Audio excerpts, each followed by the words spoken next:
How long I have been teaching? I have been teaching for 13 years at this school, Kay Sakat Elementary School, teaching grade 5 learners.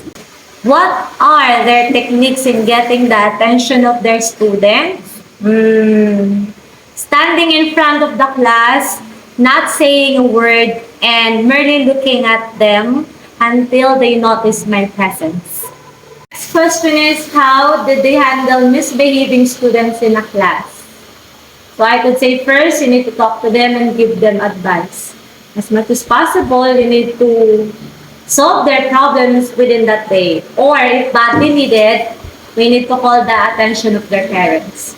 Question is, ask them about their most unforgettable experience in handling misbehavior in class. So as a teacher of grade 5, there is always what we call suntukan. Best technique they can share in handling misbehaving students. We call this as reward and punishment, giving praises, and letting them reflect if the behavior he has shown is good or not.